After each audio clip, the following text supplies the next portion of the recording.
These guys are ridiculous. These guys are ridiculous. Now, how about them damn Celtics? And we are back with another episode of How About Them Celtics. Sam and I are here recording on Wednesday, January 3rd. Lots of Celtics stuff to talk about. We've got the Thunder game. We've talked about it twice in our own recap, which you can check out, and Talking C's with Bobby Kravitsky. That's also up. We've got some Jayson Tatum stuff, some Wyc Grousbeck stuff, some Joe Mazzulla stuff. We'll get into all of it. But first, as per usual, we're going to give away some popcorn. Yes. Let's take a look and see who's ready to win some popcorn. Let me switch over to the wheel here. We got, I think, 7 entrants today. The background. Seven entrants today. Good entry. Yes, sir. Let's see who's winning some popcorn. To enter, make sure you comment what's popping on our videos, and we will make sure we get you on the wheel. About time. John, big win. John and Pete were so close. Look at that. Look at it. Either Very one of tough them for deserved Pete, it. who just had a birthday. Yeah, happy birthday, Pete. John, finally about time. John, you know the email, hptcpod@gmail.com. Like Sam said, if you'd like a chance to enter, comment what's popping on the video, or send us an email at hptcpod@gmail.com. John, we'll get you hooked up. You know where to reach us. You talk to us all the time, so we'll get in contact with you, get you some popcorn. And the first Celtics thing we got today is Jayson Tatum, who basically agreed with Gordon Hayward. So on the last episode of the pod, we talked about Gordon Hayward's comments on the podcast P. Gordon Hayward basically said, it didn't work. The 2018-19 team didn't work. There was too much going on. Effectively said there were too many egos. And Jayson Tatum was asked about it per Adam Himmelsbach of the Boston Globe. And he said, that shit was terrible. You guys saw it. We've all talked about it. Didn't work out how we wanted it to. We were a very talented team, but it didn't mesh the way we wanted it to. And that's all right. Guys learned and everyone's moved on from it. But what Gordon said was kind of right. Guys would come back from injury. Guys were trying to prove themselves. Like myself, I was trying to be better than I was last year, and it just kind of was a tough year. Said everyone wanted to do more. We didn't quite understand how we could all coexist with each other. And you just learn from that. No matter how talented a team is, it still has to work together and figure it out. And like Gordon said, still made it to the second round, and it could have been worse. But basically saying it was ass. It was terrible. I was there. You were there. We can confirm it was ass. It was awful. Fuck the 2019 Celtics. I hated that team because the whole year, this was like the first year I ever tried to do any kind of writing. So every game I would do a preview and I would do a recap. And in the recaps, I'd always be like, well, maybe this is what's wrong with this team. And it turns out there was no diagnosis except for ass. Yeah, sorry. I thought you had more. I didn't know that was where you're closing. I could talk more, but we'll toss it back and forth. Tatum said it. It's hard to divulge too deep into it because they both laid it out pretty clearly, and everybody watched it. We all know it sucked. No one was bought in. Everyone was mad. Terry Rozier went on a media tour after the season complaining, even though I saw somewhere that Terry Rozier got the second most shots on that team, which is nuts that he was complaining on a team that talented. He got the second most shots, and then he was the one complaining that he had to sacrifice. I'm just going to double check myself. Okay, that was wrong. You know who got the worst end of all of this is Brad. Yeah, he had to try and put up with all of it and fix it and diagnose it and say, oh, what do we need to change? What do we need to change? There was no answer. You had a young Tatum and Brown, two guys who were looking to prove themselves. You had Al Horford, who was on a contract year. You had Hayward, who's coming off that brutal injury and wants to prove he can still play. You have Rat Kyrie, and he's, talking to KD at the All-Star game and saying, I'm going to leave. And then you have Terry Rozier, who also wants to prove himself and thinks he's worthy of a bigger role. And he was in a contract year too. He wanted to prove himself and be like, hey, look, I'm worth this money. So, yeah, if we were all a little bit smarter, we probably could have seen it coming. But sometimes you just have the green glasses on. It sucks that it happened because when the 2018 season wrapped, everybody was like, this is it. They are ready. They're going to be healthy next year. They just almost made the finals without their two best players. And it just turned out Hayward wasn't the second best player, and they had a hard time figuring out who that was. And the team just didn't let it happen. There was no sacrifice with that group where there is sacrifice with the current group, which is why this year's team should give you legitimate hope, even if they are annoying at times. But for the most part, they're pretty good. Like, it's very, very hard to complain about the team that we all get to watch every night. Yeah, it was just bad year. I will say, as much as it sucks, and just I mean, it is funny to hear Tatum go, yeah, that shit was terrible. Also, I don't know what I was seeing about Terror's year. He's took like the sixth most shots on that team. Marcus Morris took the third most behind Kyrie, and maybe that was who you were thinking about. Which is kind of crazy. Maybe, I don't know. But I do remember Terror's year going on First Take and just complaining about the Celtics and basically ripping into them, which was kind of lame, pretty lame. But I will say, if that year didn't happen, I don't think the Celtics have as much success as they have this year with Drew Holiday and Kristaps Porzingis. Like, I do think in a way, having those failures that season with Hayward, with Kyrie, with all those guys has prepared Tatum and Brown better, and even Horford better, to just, work as a team better this year.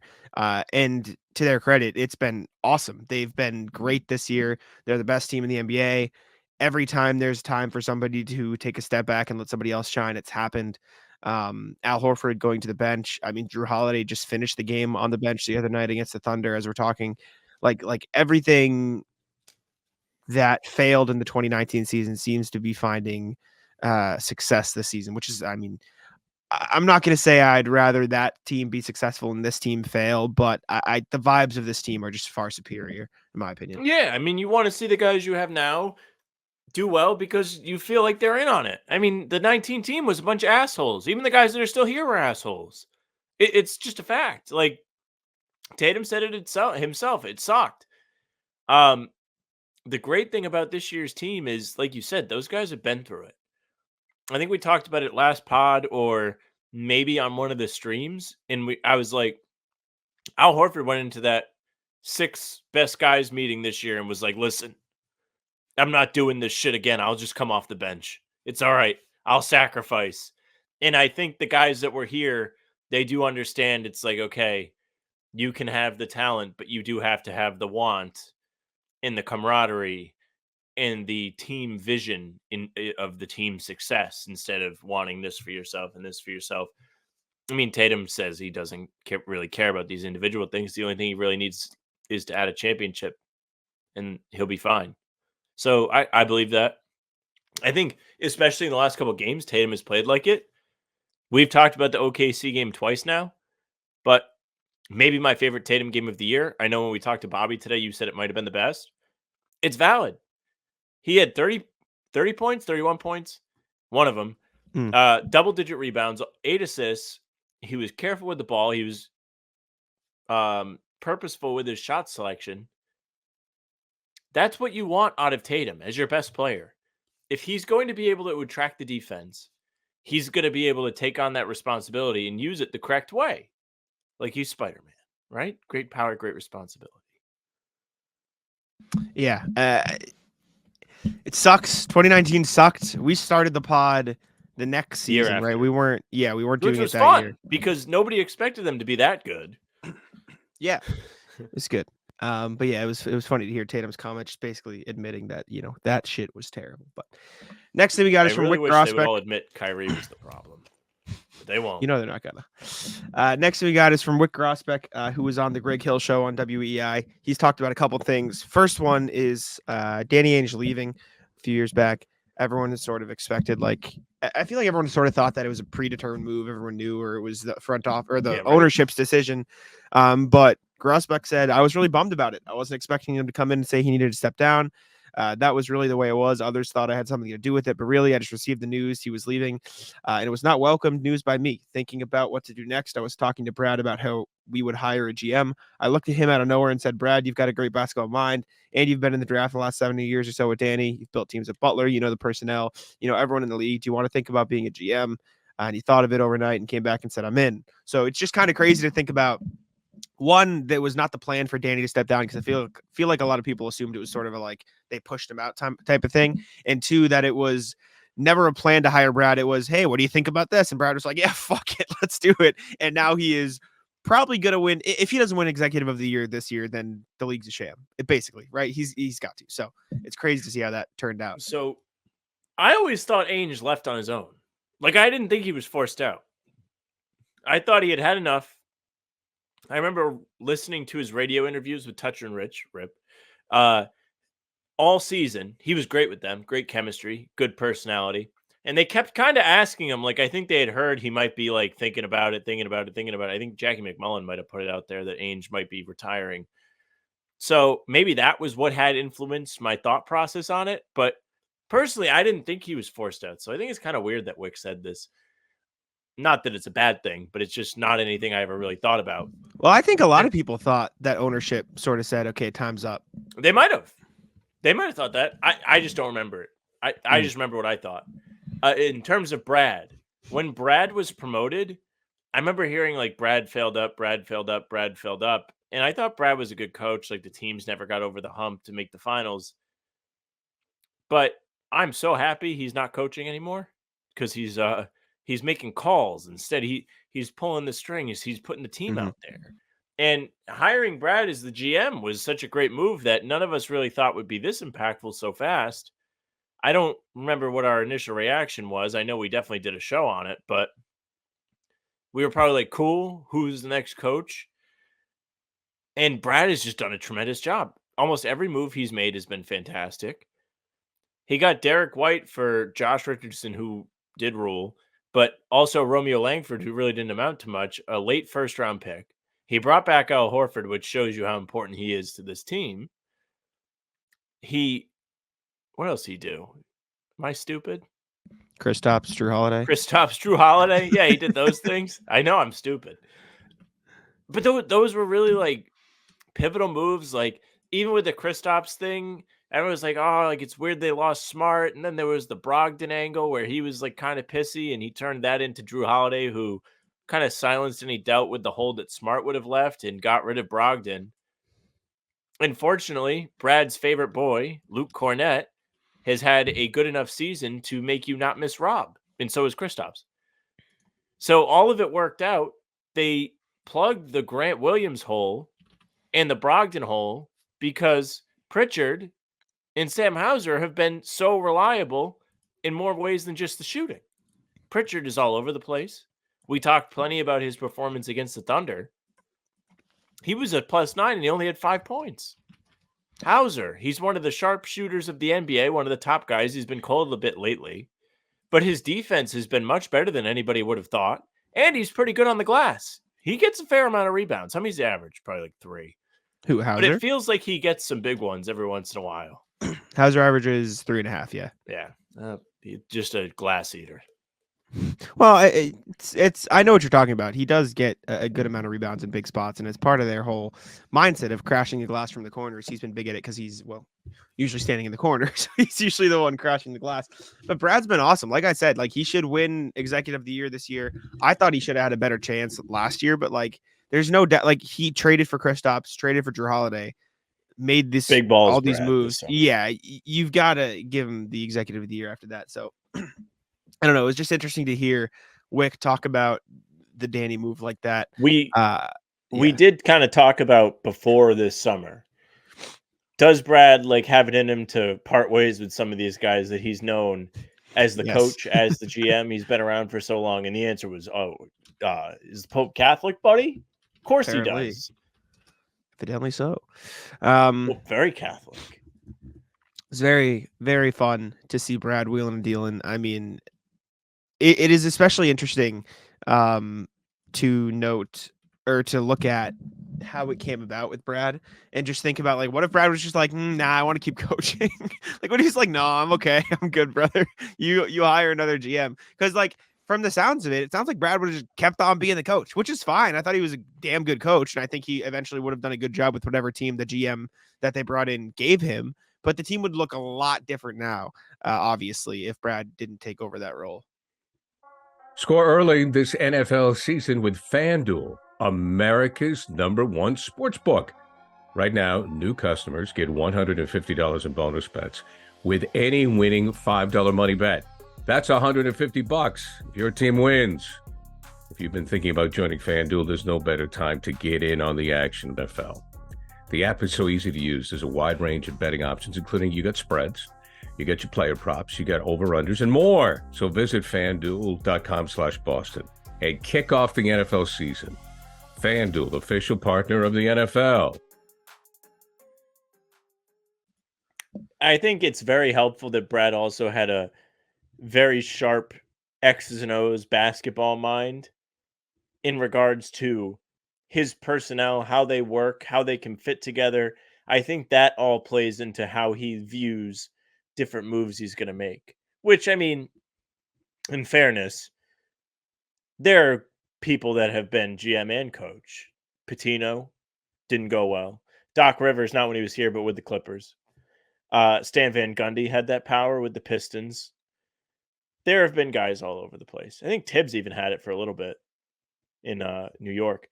But, I mean, I guess you could always be like, well, they know what they want and they can go get it. But I think Brad just, he really had these players grow up as basketball players with him in charge, and he has a really great understanding of how they can play off each other, who could be really helpful. The Kristaps thing is unbelievable because the wrinkle that he adds to the offense where they can kind of everybody calm down, they can slow the game down if they have to at the end, and they can play through the post. It's just something they never had before. Some of these looks he's able to get with his back to the basket and just turning and shooting over whoever it is are unbelievably easy. He doesn't even have to do anything except turn around. Yeah, he can do whatever he wants. Brad's done an awesome job. I thought that was the most interesting part of this, listening to see how Brad was like, yeah, fuck it, I'll do it. Why not? I'll be the GM of the Boston Celtics. Wyc Grousbeck also talked about Joe Mazzulla and his play this season, or not his play, but his coaching this season. He said, you got to give Joe an A. He's inspirational. Joe's just a guy you can just instinctively, when you meet him and spend time with him, I would imagine as a player, player, if he's coaching you, you would feel like you want to make him proud of you. It's one of those guys where his opinion counts. He's very honest and open about how he feels and why he feels that way. You want to be on the good side of that as a player. And I think you've seen that a lot this year, just the way he's opened up and allowed himself to, for lack of a better word, be vulnerable with the media, being more open to talking about stuff, being more, he's still very blunt and sometimes sarcastic with his answers, but you can tell that he's giving more and willing to talk about what's happening more with everybody. And you see the effect on the court too. I think he's been a much better game-to-game coach. You've heard Pop talk highly about him. You've heard Mike Brown talk highly about him. Like, a lot of coaches around the league speak very highly of Joe, and that's not something to take lightly. So, yeah, I mean, Grousbeck very clearly happy with if him. I was a player, I would not want to be on the wrong side of him either. He does jujitsu. It would be not this year, but like maybe if like they're in a little in between year, if like somebody gave him a hard time and you just like find out like Joe like put him in a chokehold, he just like asserts dominance at practice. That'd be pretty sick. I think this has been a good Joe year. I think we've seen some adjustments and people in the comments will like this. I think we've seen some adjustments where, again, more post ups. It's a personnel thing, but also they're doing it for Tatum too, and it allows Tatum to really exploit the defense when they kind of cheat. When he posts up, he has great vision, and he's picked teams apart that way. And it's great. It's a thing they can go to late in games. It solves the late in games issue where last season I don't think I ever really felt comfortable when they were in a close game. This year, I don't feel thrilled, but I'm like, okay, they probably have this. And I think that is just so much better. In terms of the way he uses people, Drew Holiday playing defense on the big guys. Not a lot of people are going to try that. So you have to commend him for having the balls to go out there and be like, let's be different. Let's see how this works. Can he make these guys uncomfortable in a way where it might not work with big guys? We've come into the season thinking about Kristaps, thinking about 37, 38-year-old Al Horford. And we're like, which one of these guys is going to guard Jokic? Which one of them is going to guard Embiid? And I don't know if it should always be Drew Holiday. I think there are going to be drawbacks to that. Example would be the way Kristaps just kind of turns around and shoots over people. They could do that to him. But he's physical enough to kind of give them enough resistance where they can't completely physically overpower him. And he has the quick hands to kind of throw him off with, that's just not the way centers play defense against other centers. So that's another hat tip to Joe. I'm sure the assistants had some stuff to do that too. I know Sam Cassell has had a ton to do with the Tatum post-ups, which are fantastic. But as a whole, I think the team is just firing on all cylinders, and I think Mazzulla has at least a little bit to do with that. It's just a little. The guy coaching them probably has some help with it. Well, you don't always have to credit the coach when you have a team like this. Like, he's I not know. going to win Coach of the Year or anything. I think he gets at least a little bit of credit for helping them buy in and putting them in the right spots to succeed. Like, you can't just throw a team out there with no direction and expect it to work as much as people might believe it, at least in my opinion. I don't know. I think he's done a good job. And I know that's not what you're saying. I know you're not trying to discredit him, but I think a lot of people would try to do that. I don't think that's fair. But anyways, Wicker's clearly happy. Joe. Of course. It's the easy way out. Speaking of Joe, we're going to talk about Joe right now because he talked about Payton Pritchard. Payton Pritchard closed the Thunder game over Drew Holiday. Drew Holiday was having a rough night. And a lot of the times you'll see coaches just go to their best lineup regardless of who's playing well. And Joe didn't do that. He went with Pritchard instead. And when asked about it, he said, good ball pressure, good physicality, just brought a level of physicality to the game defensively and spacing on offense. I thought his presence helped us get back in the game. He also talked about the game in general, saying I thought it was two great teams. Game went about how I thought it would go as far as it coming down to the last couple of possessions. Said it was a great game for them. But I mean, I like the explanation of Pritchard closing the game, and I don't think that's something you'll see a lot. I think you'll almost always see Drew Holiday closing, but it did feel in that game like they weren't winning with Drew Holiday on the floor. And once Pritchard came in, even though he wasn't making shots, he was giving them the energy. So I respect Joe being willing to change his closing lineups to go with the guys who are helping the most. I mean, you hear me talk about late game stuff all the time. I am fully in favor of this guy's playing well, let him play. I don't necessarily always want to see Tatum take the last shot. If somebody else is making their shots, give them the ball. And this isn't a Tatum thing. This is just an example of why I would agree with this. I am pro this. I think it's great when guys play well enough to earn those extra minutes, that extra experience at the end of an important game. This may end up going a little bit of a long way for Pritchard. We've seen Pritchard play well in the fourth quarter of plenty of games in the past. He's proven that he can buckle up down the stretch, play a little bit of defense, be a pest, and also make tough shots. He's someone you can trust for sure. I have no problem with that. Drew Holiday had one of the worst Drew Holiday games we've seen, which happens. He's been rock solid as of late. I actually wrote about it last week. So if he's off, why not? Why not put Pritchard out there? I don't hate that. I think Pritchard earned it. I agree. And I think he was really good in that game. And I think that was a prime, doesn't need to be hitting shots to be effective game for Pritchard because he hit a couple shots. I think he was all right, but he was not his usual knockdown self.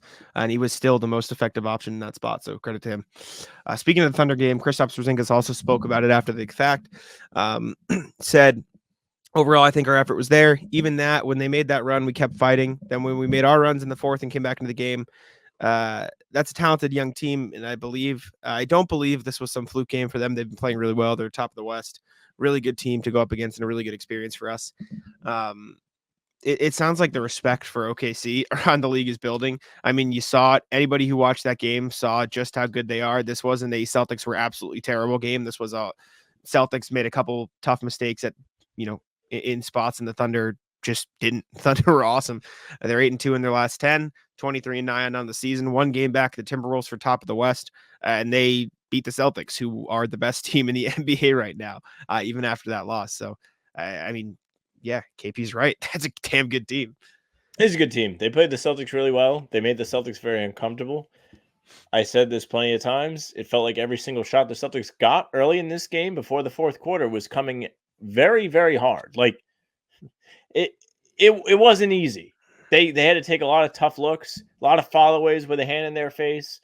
Meanwhile, on the other end of the floor, the ball was popping around. Not to say it wasn't for the Celtics because they did create some good looks. But OKC did a great job of sucking in defenders. Shea's speed really helped them get inside and then draw in the help. And guys were getting open looks from three, and they made the Celtics pay. They shot really well from three. They beat the Celtics at their own game, kind of. But then the Celtics did battle back. I think this Thunder team is real. I think they have a bright future. They still have a zillion draft picks, and they're due to be competitive for years and years and years. So good for them. Nobody stepped up enough for me to be like, I hate that guy. Not yet. We're getting there. Not Shea. Shea didn't reach that point yesterday. Shea, like you knew Shea was good. It's the fake guys. better if they do something insulting. Nobody did that, so they're safe for now. You're right. But speaking of the Thunder, Al Horford spoke about his time there. Shout out the Thunder for getting him right and sending him back to Boston when they needed him. This is from Clemente Almanza, Thunder Wire, USA Today's site. Talked about a few things. I highlighted the ones that I thought were most interesting. Speaking of SGA, he was talking about him. He said, really big progress. I feel like when I was here, he was starting to come into his own. We all felt and knew that he had that capability, but it's been pretty amazing just to see how he continues to get better and how the team in general has continued to buy in to the way that they're trying to play. They've gotten better quickly, although it's obvious now that they're one of the better teams in the league. And then was asked about how his time in OKC affected his return to the Celtics. And he said, it obviously made me a better player, better person for being here. My biggest thing was I wish as far as being able to play in front of the fans and kind of getting that connection going, we never really were able to because of the circumstances. But besides that, everything was very, very pleasant, very enjoyable there. Shout out to Massachusetts natives, Sam Presti, Mark Dadnell for getting him right, shipping him back to Boston when he was ready to roll. It was one of the great days of waking up and seeing the Woj notification. Mm-hmm. I was pumped, and I'd been banging the drum for a while. I was like, they should bring him back. Luckily, they did. I mean, it really helped. Like, he was fresh for that season because they just gave him the out due to being old treatment, and he was able to be sharp, come back to the Celtics, and be ready to contribute. So good for him. Good on the Thunder. I don't know where they sat in my hater power rankings, but they were definitely towards like the I have nothing wrong with them tier. Yeah. Also talks about Mark Dadnall, who is from Leominster, Mass. He said he's very enjoyable, a lot of learning for me, especially from the coach. I felt like we had such a young group, and for me, it was kind of like a fresh start to come here and really learn how he wanted us to play the game. Things that I didn't really think about as a player, as a veteran. I feel like he really challenged me in that way. For me, it was a really good experience being here. I also think it's important to note just I don't think dichotomy is the right word, but the night and day difference going from that Sixers team to being in OKC. Like, probably have some good things to say about OKC after you just experienced that in Philly, what he did for the breath of fresh air, maybe. Yeah, it doesn't sound like he had the best time in Philly. Maybe the entire fan base isn't like picking fights with your family, and also there's no expectations on the team. Yeah, they probably didn't love him for that, or he probably didn't love them for that, I should say. But OKC had some good moments. He was really good that one year in OKC, averaged 14, 6.5, and 3.5 on 45, 37 splits in 28 games. Like, you could see he was still a Horford. It's the most points he's averaged, since his last year in Atlanta. Put it that way. So he was very good. And thank you again to Sam Presti for shipping him back at the right time. All right, let's go to the email. Let's check in to see what the people have to say. Switch tabs here. All right, 5 emails to go over here. First one from RJ. What's poppin'? Wemby versus Chet. This is from 2 days ago after we dropped our Talking C's. He said, Happy New Year's Day, afternoon, fellas. Just got done watching the Talking C's segment and thought I'd weigh in on the Rookie of the Year debate. I don't mind Chet being considered for Rookie of the Year, as this is his first year playing, given Ben Simmons got it in a similar fashion. I do think that Chet had a head start on Victor, both because of growing up in and around American basketball culture and having a season to learn OKC's style, even if he wasn't playing. Wemby is still learning NBA culture, his teammates, and even his own body. Chet is 2 years older. But already, the alien is outperforming Holmgren in points, rebounds, assists, and blocks per game while playing roughly identical minutes. I think the big thing for each of them is how they maintain their stamina over the course of the full 82-game season. My guess is that Wemby finished stronger because he won't be in the middle of a playoff race. I would not be surprised at all if Holmgren suffers some sort of fatigue-related injury in February or March. Both are outstanding players, but I would still put my money on Wemby getting Rookie of the Year. Be well, RJ. I disagree on the point that he had, the advantage of the culture, whatever. I think learning OKC style and being on an NBA salary, being around an NBA team definitely gives an advantage. That said, let's not act like Wemby wasn't getting prepared to be a pro for the last 20 years of his life. You know what I'm saying? Like he was ready and he was preparing for it for a long, long time. I don't know. It's tough for me to say who should be Rookie of the Year right now. I think Chet's favored by most major sports books. But it's gonna be a close race. I don't know. It's gonna be a good one. Also, Wemby had that French team built around him solely to get him ready for the NBA. Yeah, like that was. I think it was Wendy that was talking about that with Redick, maybe. Mm-hmm.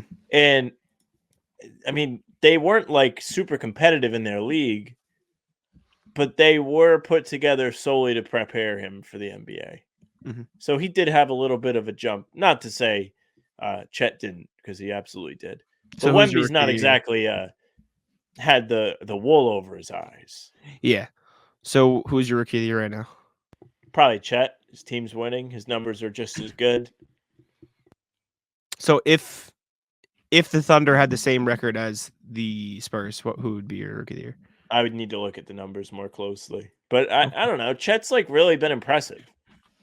I know they are very close, is my point, and I have a tough time completely using winning in the rookie of the year race. For context, 19, 10, 3, and 3 blocks for Wembanyama, 17, 7.5, 3, and 2.5 blocks for Chet. So they're very similar. Percentages, it's 54-40 for Chet and 44-30 for Wemby, but I also don't think that's a fair comparison because Chet's like getting immensely easier shots than Wemby is because he's playing with an all-NBA guard like Shea. He's got far less pressure on him. Like, you've got to, like, this is why I said it's tough for me to consider winning for the rookie of the year race. Cause like, as much as Chet is awesome and helping them in a big spot, like Wemby has the pressure of the entire defense playing him, and Chet has the benefit of playing with a top 5 player in the league. So it's tough for me. Like, I understand like bringing percentages and stuff like that into account, but I also don't think it's nearly the same thing because Wemby is far and away the best player on his team, and Chet is probably second, but it's a very close second with 3 and 4 and whatever else you want to say. Sure. So I think it's fair. He was targeting Mr. Percentages, Mr. Efficiency. That's not exactly a fair comparison to make always, but next email we got. 3 is pretty crazy as a rookie. It's very good, but the quality of threes is also far different. Far different. Random Celtics talk email from Ian Edsod. We're gonna call you Ian. I think Ian Sods. It says at the bottom there. He's emailed us before. Oh, perfect. It's been a while though. What's poppin'? Moved out to St. Louis this September, which makes keeping up with my Boston sports difficult. Can't get the official streams of Celtics or Bruins at all most nights, and Patriots are often out of service in the area. So these recaps and analysis from HBTC, First to the Floor, and Garden Report help keep me grounded as I adjust to the Midwest. So thank you for another great year of Celtics work. Appreciate you. On to my point to this email, who Tatum is. There's been so much talk of who JT is or who he resembles or plays like. Draft comp of Danny Granger. I can't say I watched much Pacers in basketball in the mid-2000s, 2010s, but I'd say he's now closer to Paul George on those teams than Danny was. Everyone would like to call out his love and emulation of Kobe, especially that abysmal year with the turnaround fade, but he isn't Kobe. He doesn't play like him, doesn't attack like him, and it hasn't shown the maniac mentality. Now it's mellow, and that seems to stem from his ISO shooting and slow growth of a real post game. I don't hate the comp, but as y'all said earlier, he's way better at passing and defense, and likely a better three-point shooter. True. When we drafted JT, I saw shades of the Celtics legend I grew up with, Paul Pierce, a slowly methodical scorer who doesn't kill you with speed, but still gets to where he wants and takes your soul with tough shots. An underrated defender and a willing passer when teammates can hit shots. All this to say, the Royal, we as fans and media need to stop comparing him to other guys. He's himself and needs to stop being other guys. He is J-fucking-T, needs to. I think he has begun to define himself as a star in his own right, not playing like Kobe, Melo, Granger, Pierce, all the people. He and JB had set the stage for more stars like Holiday, Porzingis, White, and Old Man Al to come up and fill the rest of the bucket. Let JT and JB be themselves. Work with the team and bring this chip back to Boston. Thanks for reading my rant on comparing players. As a coach for Ultimate, I hate when things get compared to another person or another sport. It's lazy and cheap way for people to try to sound like they know what they're talking about without putting real analysis or understanding in. I digress. Hopefully next time I have a more positive email to send in. Until then, go how about them Celtics. Ian, shout out Ian. And yeah, I agree for the most part. I think it's tough to compare players, especially the best of the best players. And Tatum definitely falls under that category. So I love that. I love a little anger at the end of an email. Who doesn't? I figured you would. Thanks for all right. Yes, thank you very much. All right, next thing we got, next email. What's poppin' from RJ? Celtics almost overcame the kryptonite. Evening, guys. Just finished watching the Thunder game, and I'll go the optimistic path for this email to start. We came back hard in the fourth quarter thanks to Pritchard, Tatum, and KP. Looks like we might have cracked some code for playing against the Thunder speed and length. While the Celtics were only up for a short period, they were a push on 3 margins, -3 on 3-pointers, -4 on turnovers, +11 on free throws, +10 on rebounds. I think the difference in this was, and obviously the third quarter, I'm glad the C's are playing solid comeback ball now in the middle of the season. So they really lock in on the notion that against a good team, you have to play hard and smart in every possession. Finally, props to Coach Mazzulla for sitting Drew and riding Pritchard the entire fourth quarter. Doesn't make that call last year. Everyone's growing. Be well. Yeah, I think we've covered most of this. I agree. Good to see them come back in the fourth. Tough third quarter. Next one from Gerald, and I believe he's very mad. Gerald Colston says, this past game against the Thunder was a really poor showing for the C's. Terrible third quarter, poor defensive presence, and lack of adjustments. Tatum had 30 points again, but that's expected of him, honestly. I believe he's really locked in defensively when they were down 19. Why can't you be consistent all game on that end? Holiday had a very poor showing in this one, not doing his best job of slowing SGA down. Everything close to the rim. In my opinion, this team needs a different mentality. Someone like a Pat Bev, Marcus Morris, in very, very different situations, not so they can score, bring a different energy level. Do you guys agree? No. Good. To start, no, not really. Sorry, Gerald. One, terrible third quarter. Yes. Poor defensive presence and lack of adjustments. Yes, and then no. I think they did adjust in the fourth quarter. As far as why can't you be consistent all game for Tatum? Like, because he didn't have the assignment, and it's very hard to be great on both ends of the floor at all times. And so I think Tatum was great on offense. It's also kind of nuts to expect him to score 30, especially with all these players around him. I don't think 30 should be the bar. I think efficient scoring should be the bar, and you got that from him against the Thunder. Holiday being bad, yes. Not doing his best job of slowing SGA down, yes, but also like that's a really tough bar because there have been very few players who have effectively slowed SGA down for an entire game, let alone stints, or reverse that for stints, let alone an entire game. And the different mentality thing, I personally think this kind of stuff is overrated. I'll let Sam talk about it, but I don't think adding a Pat Bev or a Marcus Morris help. I think they just need to play consistent basketball, and they made a few mistakes against the Thunder, and the Thunder played perfect. And I've said it a million times, but yeah. So I don't really know if Pat Bev or Marcus Morris helps yesterday. Like, this was not a game I thought they got beat because they didn't care. The last email talked about the different margins. The plus 11 on the glass tells you a lot, I think. I think they did a good job hustling, caring, crashing the glass, getting extra possessions from it.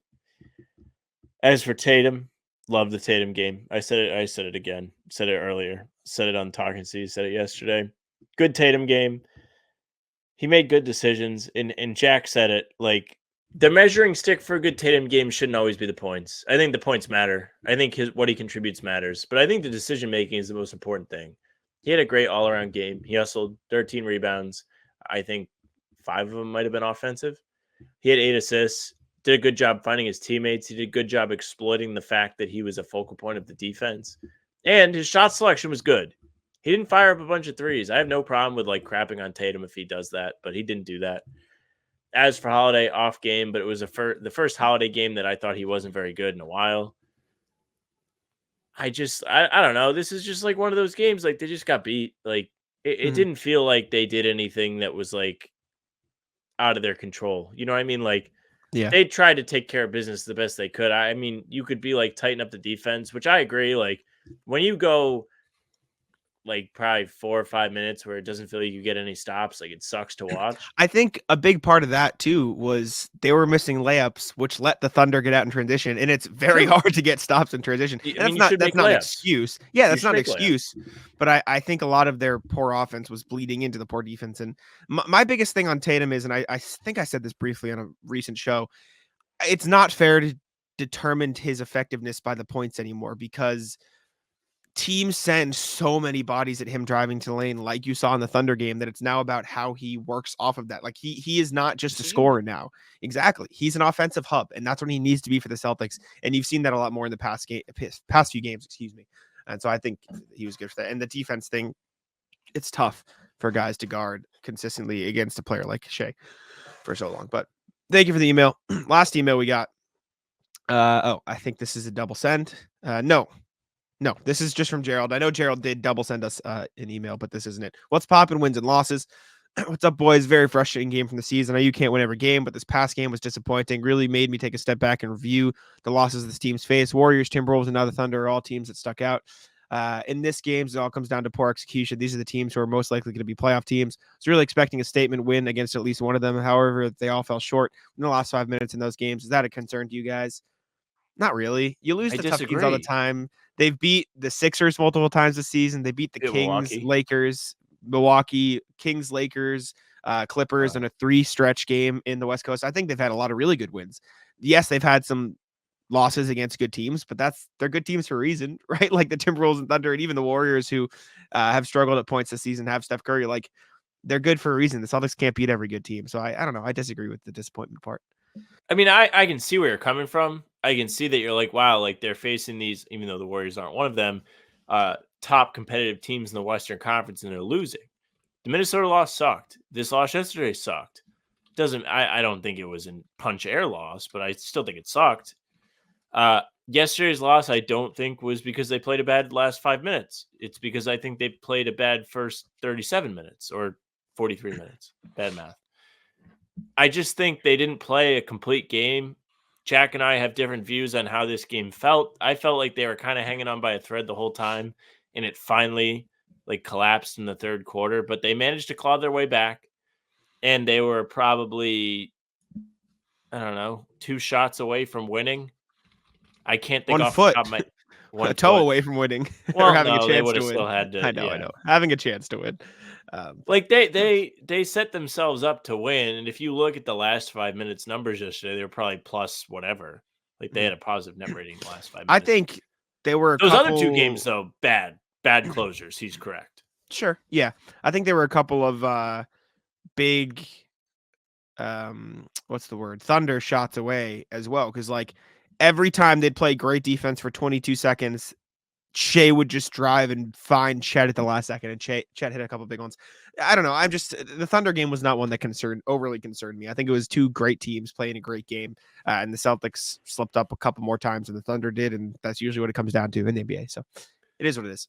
Anyways, this just isn't like a angry game. It just doesn't feel that way. And I'm your guy. Like I'll tell you when to be angry. There are wins that I'm mad at. Last night it was frustrating. I was annoyed that like my hopes got brought up, but it's just like an off day. Like you can't really do anything about it. it happens. When the margins are close like that, you feel like you can, but they played pretty well. It's a tough one. Let's move to the NBA part of the show, and we'll start with the Hornets. Even though it's not as fun anymore, did the Hornets win a game? Because yes, they did win a game. The Hornets beat the Kings last night as we're recording this, so we need to pick a new. What'd you say? Bums. Fuck the Yeah, Kings. right. Terry Rozier killed them in the final couple minutes. I caught the end of it. Glad they got the loss. So we need to pick a new. Has this team won a out. game yet? Unfortunately, there aren't many teams. The longest losing streak in the NBA right now, Sam, would you like to guess? I'll give you 2 guesses. 4 games. 4 games, and it's the Nets. The Nets are currently riding the longest losing streak in the league. The Spurs recently won a game. The Nets have lost 4 straight. They're 2-8 in their last 10. That's not very good. Terrible. Why is that? I mean, there's no fun. There's no fun losing streak going the on. losing streaks meant something, man. Like that was a reason to get up for games. That Pistons losing streak was special. It was great. Like every time they would play, you'd just be like, "Oh shit, who's going to be the team?" Well, the good news is the Pistons are starting up again. They did lose their last game, so they're getting back into the losing. Well, now I want the Pistons to win. It's time for them to be like, listen, like time to win 30 in a row. Get back to 500. Well, you mentioned 30. Would they even beat 500 if they won 30 in a row? Yes, they would be above 500. They're 3-30 right now. They won the race to 30. They're the first NBA team to have 30 in either column.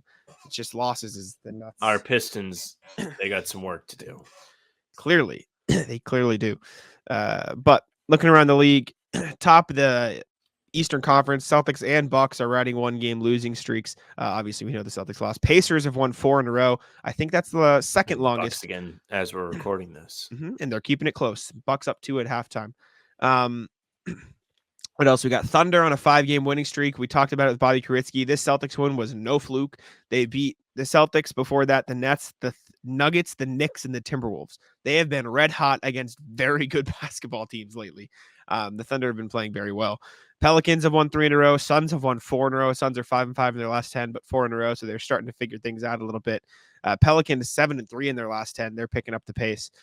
Clippers, Thunder, Nuggets, all 8-2. They're playing well. Celtics, Bucks 8-2.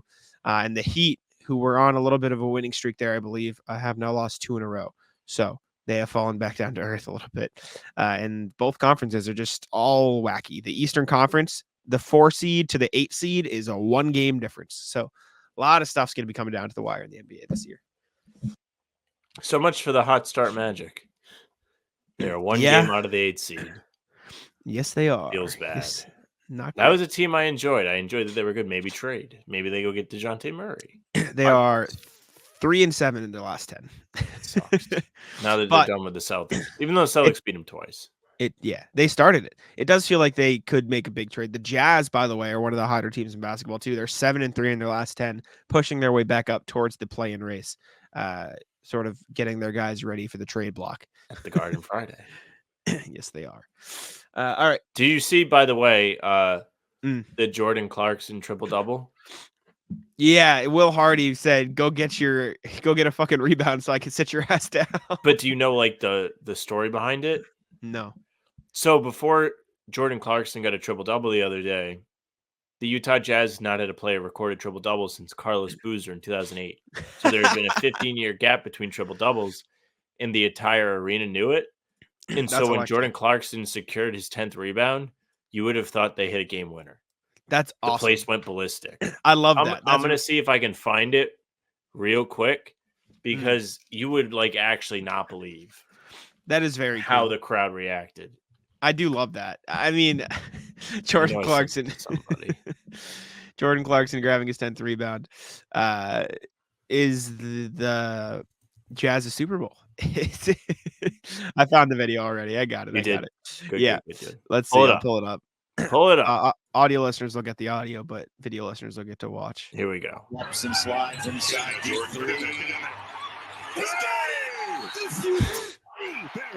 Play, like the whole crowd just jumped out of their seats. It's crazy. 2024. Mickey Mouse triple-double up almost 40 stat padding. They should be ashamed. That's so hype. I love that. Good for Clarkson. Good for Will Hardy. You think Hayward would have done it? Yeah, like I don't know. His skill set plays to that, where he had good enough vision to set his teammates up, and he obviously probably got close. And he had a big body. I think he did with the Celtics. Surprised Donovan Mitchell didn't do it. I know the rebounds are questionable, but like still, he's good enough. Anyways, next piece of NBA news we got is the Nets, who we did talk about, who are not trading Mikal Bridges. According to Woj, he was asked by a fan on Threads if the Nets would consider trading Bridges, and he responded. Imagine if Woj responded to your tweet. He said, "I believe Brooklyn's intent remains to build and add talent around Mikal Bridges," which makes sense. I mean, it is a bit odd, and you wonder if they can put a better team around him in time, because he is already 27 years old. But I mean, he's having a great season. He's averaging 21, 5, 3.5 on 46, 36 splits for them this year. They are, as much despite the fact that they have lost some games in a row, they are in the race for the play-in tournament. They should probably be a play-in team by the year's end. They should be trying to. Yeah, I don't know. If you're the Nets, do you accept offers for Mikal Bridges? No. What are you, stupid? Not you, but them. Also, I think Woj responded to this guy because he was like, no way, like, people are actually this dumb.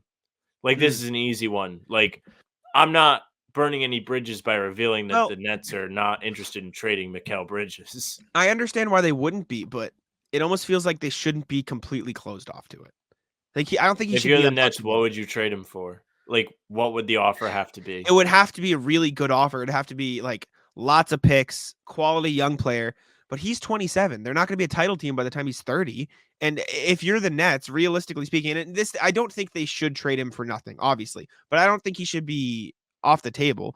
He has this year at 21.7 mil, then 23.3, then 24.9.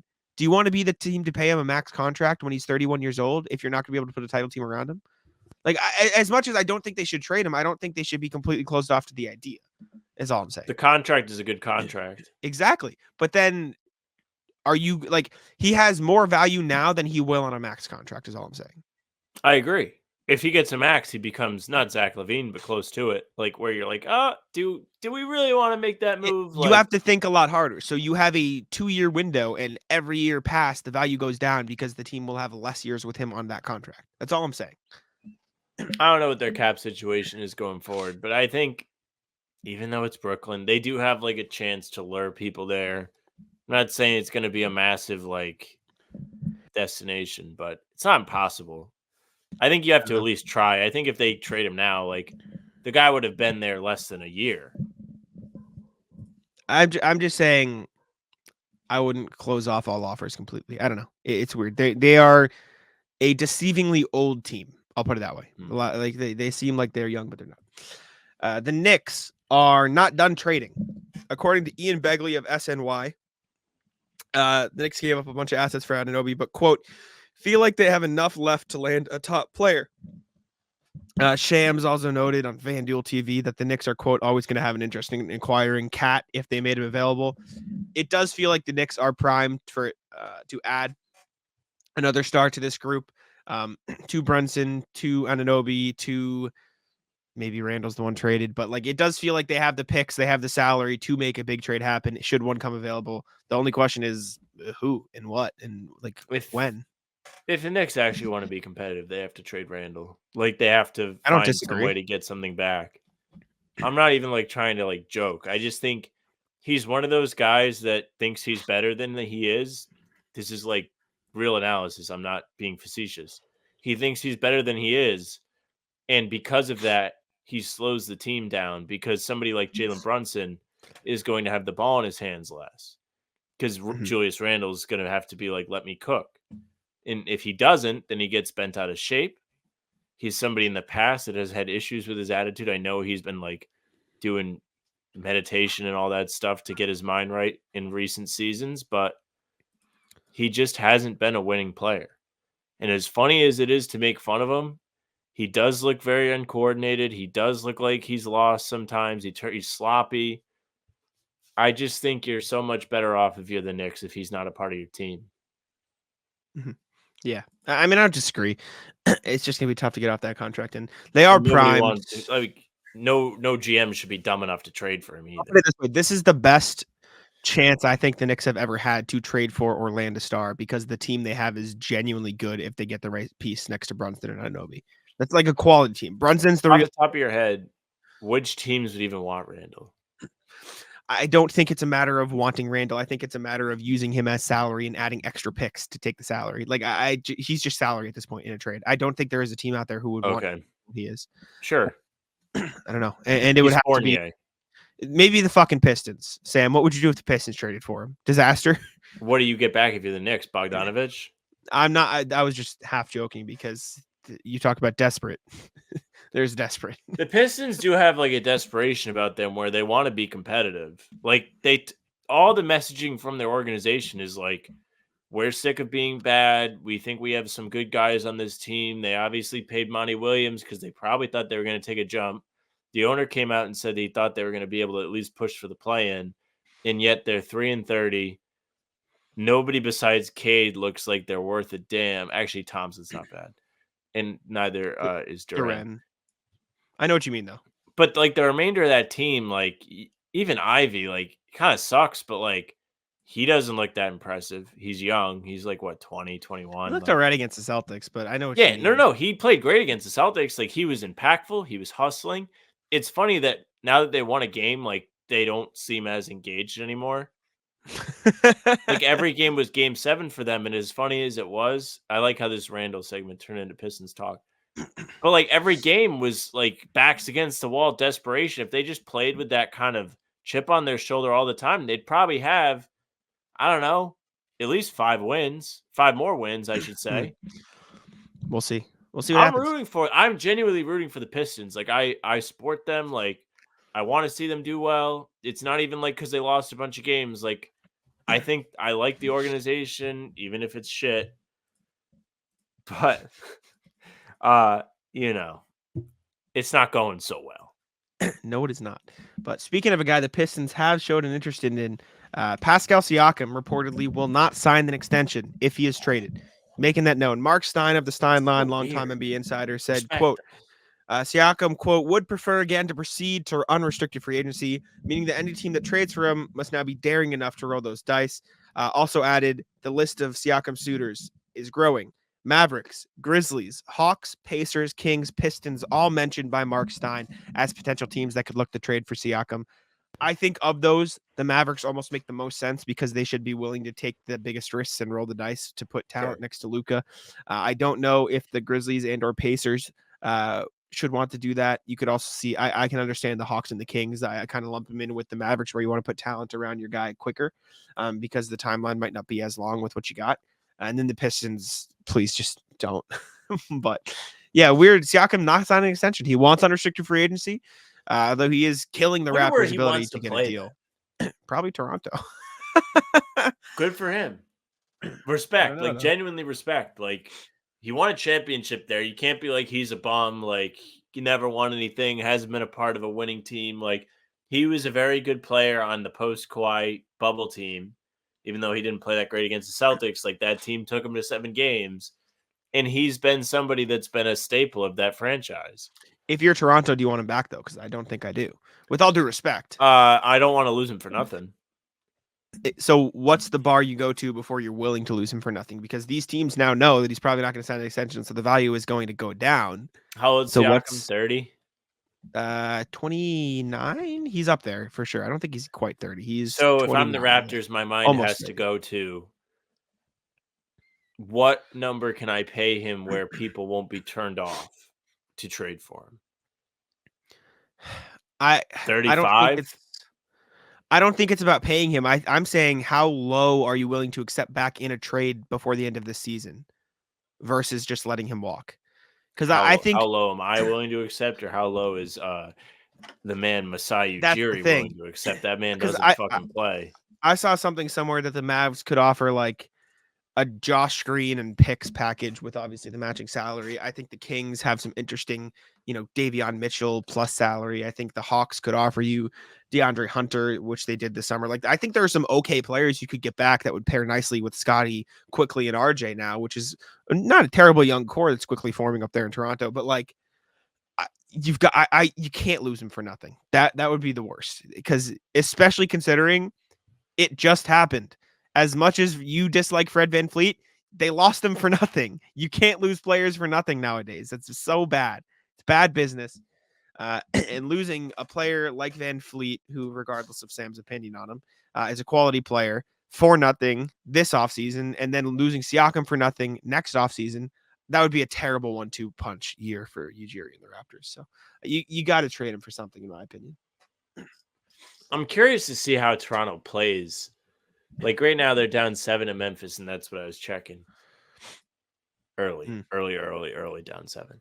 Yeah. But I think if you're Ujiri, you have a month here, right? To like look, how did Quickly and RJ look next to Siakam and Scotty? Do you think this team can be at least a play-in team? I don't even want to say play-in. I would like to say, if I'm him, knowing the way he thinks, are they going to get up to 6? I don't think they can, but it's also not impossible with how you mentioned it earlier.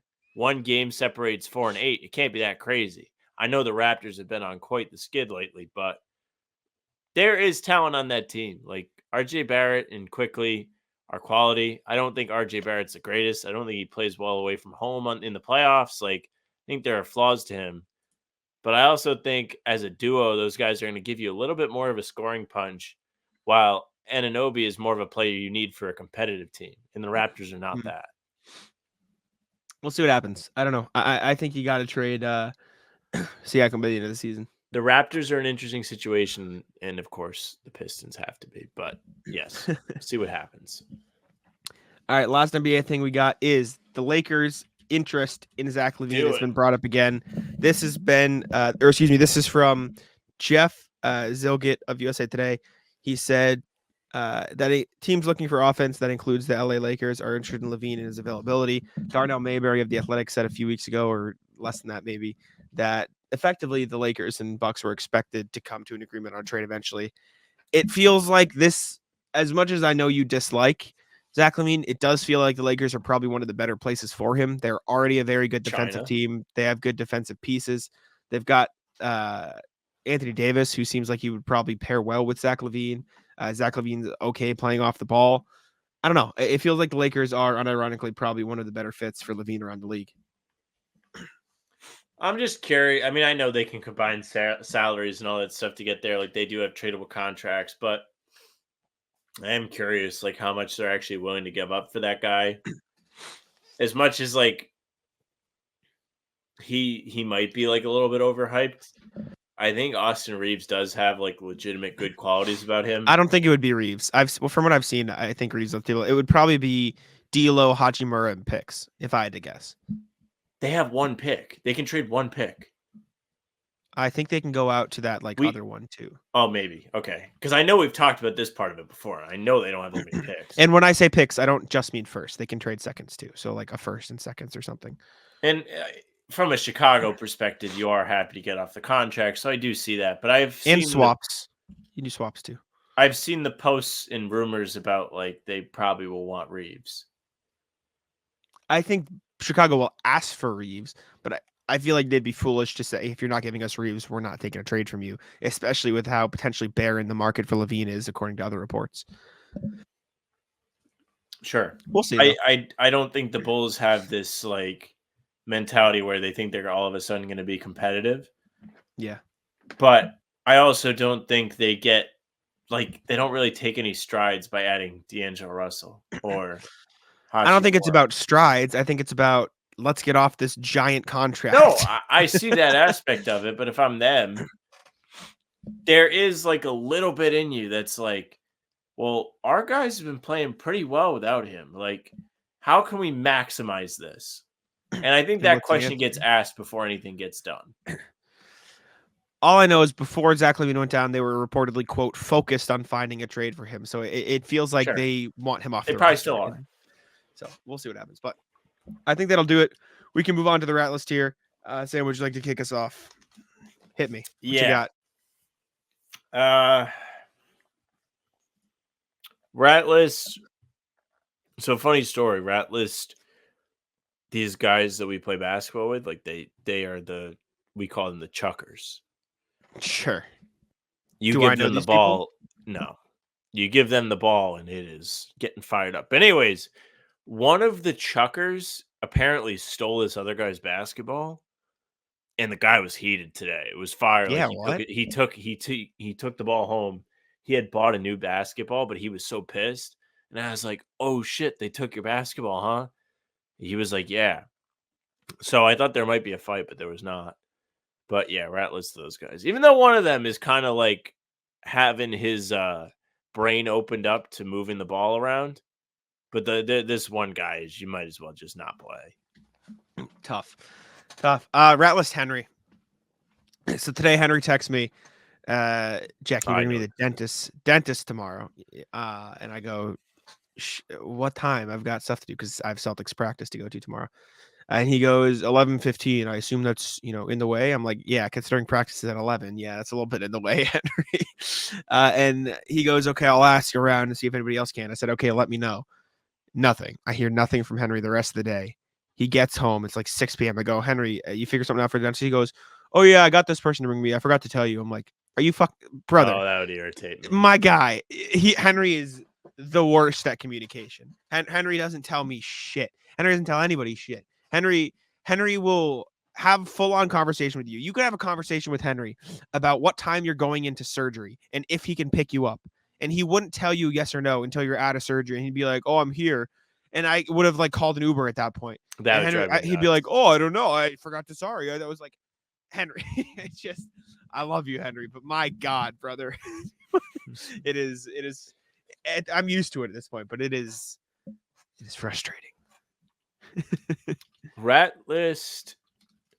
I don't really know what caused it, so I can't give you a particular rat list, but there was brutal traffic on the way to work today. And I think it has, and I avoided it because I know how to drive, but I think it has something to do with that fucking bridge construction they're doing. So anytime I get to throw the Department of Transportation under the bus, I'm going to do it. Of course. I did see some people driving in marked Department of Transportation vehicles today. Mhm. And I said, wow, those people are brave because Mhm. putting a big time target on your back. Sure. Like Yeah.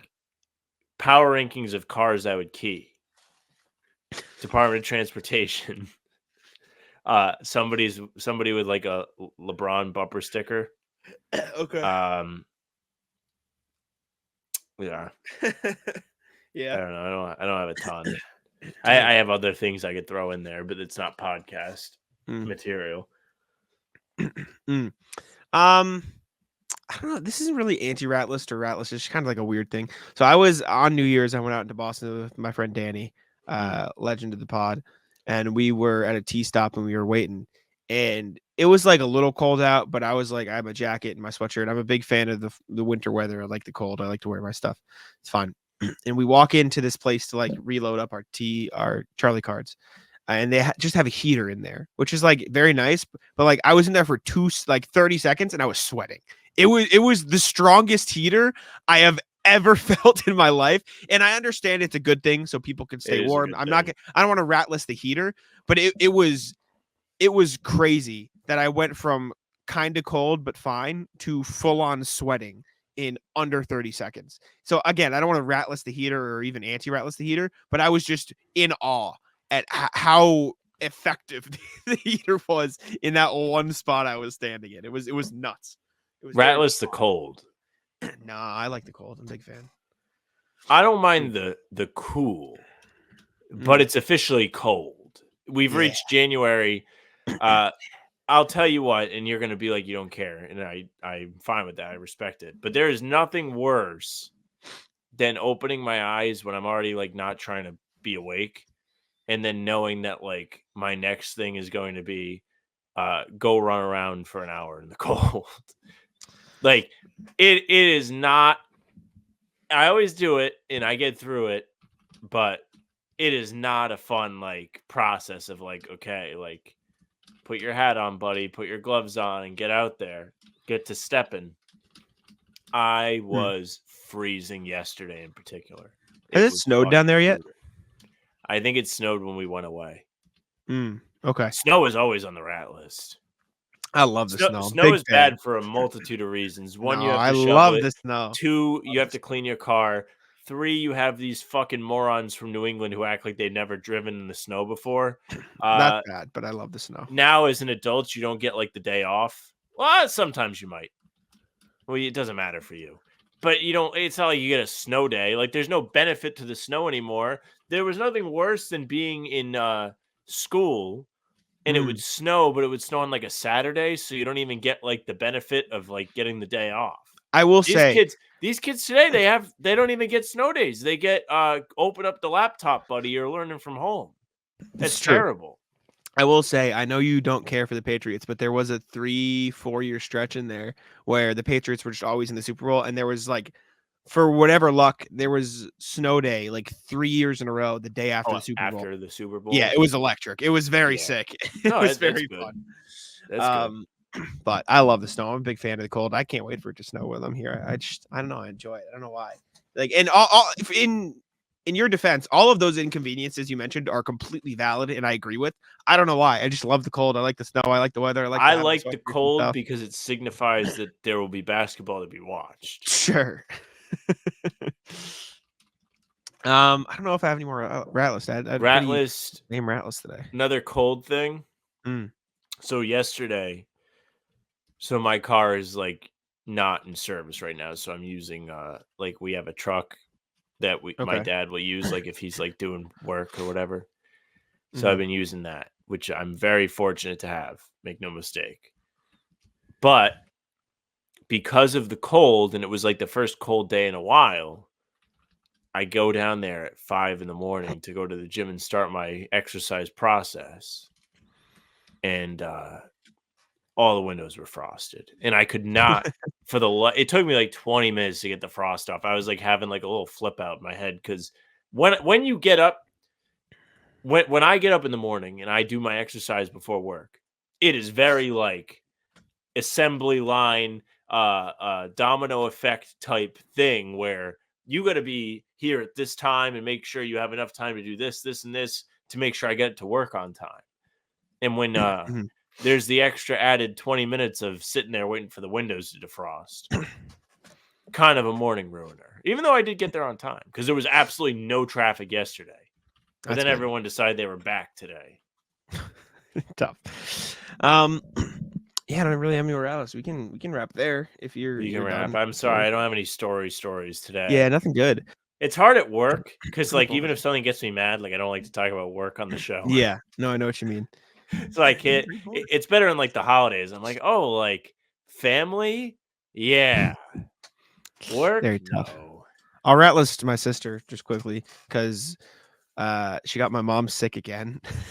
My mom has just been taking a beating. My sister was sick. Your mom is just like it sucks, dude. The Avengers when Hulk just slams Loki. Like, dude, my sister was like illnesses are doing to your mother. My sister was very sick yesterday, and my mom like even wore a mask when she was talking to her because she was like, I don't want to get sick again. And my mom comes home from work today. She goes, I got sick. I'm like, God damn it. I just feel bad, man. She doesn't get sick often, and it's just hit her like a truck over and over again. So also, quick little rat list hole-in-ones. Jersey Jerry has not gotten a hole-in-one yet. If you don't know, Jersey Jerry, who works for Barstool, does this show. It's called Jerry After Dark. And on Jerry After Dark, he does a stream, and he can't end the stream till he completes whatever task challenge it is that day. Last night, Tuesday, his challenge was to get a hole-in-one. It is 8:45 p.m. on Wednesday, and he is still trying to get a hole-in-one. Did you see the clip I texted to you? I did not get the chance to watch it. No, I was right. So Jersey Jerry, the ball stopped an inch in front of the hole. I should. Let me pull it up. Wait, did you send it on Twitter? Where'd you send it? It's on text. Ah, shit. What is it on Twitter? Account? I'll forward it to you on Twitter. I'll forward it. Okay. I'll do it quick. This is we were watching this, me, Sam, and Bobby Carizzi, like very briefly before we were before and after we recorded Talking Seas today. And it's been so funny. This it's man, so Jersey funny to Jerry, watch. I don't know. I don't have the stream open right now, but he's at least 2,400 swings into trying to get a hole-in-one. And if you don't know Jersey Jerry, he's the guy that shit himself and then posted the video and was like, I shit myself. All right. I just also, sent it to you. the Thunder are down 20 at halftime right now, in case you're curious. Who they playing? The Hawks. Nice. Let's see. Let's watch Jersey Jerry get absolutely. Let me take the rat off the screen while you pull that take up. Matt off. Let me pull this up. All right. We ready? Yep. Pull it up. So he's playing on a golf simulator. Get in. And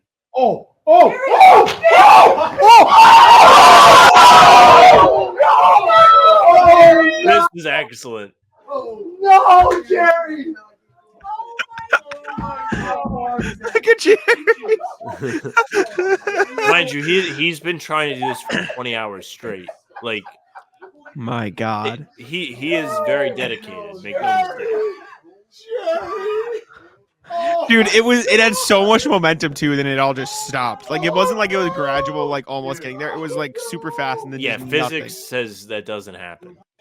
Hold up, I want to watch it again. What about food? If he gets hungry, you can eat whatever. Yeah. But get in. Oh my God. I wonder if it hit like the virtual flag and stayed out. No, that's not how it works because the hole goes all the way around the flag. That's tough. Very tough look for Jerry. That's the wrong thing. Anyways, thank y'all for tuning in. We'll move to Celtics anyways. We appreciate y'all. Make sure to subscribe to the channel to How About Them Celtics. Leave us a review on Apple. All that good stuff. We have passed 2,020 subscribers now, which is like we're soaring. You guys have been great. You guys have been awesome. Not only have you been great, but it's continued past 2,000. Like the growth has continued. So thank you very much. I'm glad people enjoy listening to us. We definitely try. It's been steady. Leave us a review on Apple. I'm once again asking, please God, leave a review on Apple Podcasts if you listen on Apple, and if you listen on Spotify, follow the podcast on Spotify and leave us 5 stars. We'd appreciate it very much. Make sure to all I want is somebody to leave another review. So the first one I see every time is in Genki. That's all I want. Just someone else leave a 5-star review. Can someone else please review, but also say say the same thing. Just say he looks like Genki again. So there's just 2 of them. Please don't. Thank y'all for tuning in. We appreciate it. Subscribe to How About Them Celtics, and I'll let Sam wrap it up. Hey, thank you very much for listening or watching. If you're watching, make sure you subscribe to our YouTube channel. Hit the notification bell so you don't miss any of our daily uploads. We are pumping out content every day. We have full-length pods like these, game recaps like the one we posted for the Thunder, Talking C's, which came out yesterday as you're listening to this with Bobby Kravitsky. We also do little film breakdowns or rumor breakdowns, whatever's happening, we'll talk about it. You won't miss any of it if you hit the bell. Leave a like on the video and comment. Tell us what you thought of the game. Tell us what you thought of Jersey Jerry. Anything that you might have seen, let us know what you think. Like Jack said, if you're on Spotify or Apple, you can follow us there. The audio versions of the pods and game recaps will go right to your inbox. Leave a 5-star review and say something nice about the show. If you want to get in touch with us, hbtcpod@gmail.com is a great way to do it. We read your emails on every podcast, give you feedback on what you have to say. We always like to hear from you guys, and we do appreciate the uptick in people we've had do it. Gerald has been consistent now, along with RJ, who's been the OG of the email. And then we have Ian, who also reached out. But we had a few extra people do it last time, so it's been really cool to see people that actually care about talking to us. So thank you. If you want to get in touch with us on socials, it's at How About Them C's. There's Twitter, Instagram, and TikTok. The Facebook page is just the name of the podcast. We do 30-minute pregame streams before every single game. Those are on Facebook. They're on YouTube, and they're also on Twitter. Jack's Twitter is at Jack Simone NBA. You can follow me at Sam LaFrance NBA. That's it for us. Bye. Taco, come on. Taco's having some fun here. That is bogus. These guys are ridiculous.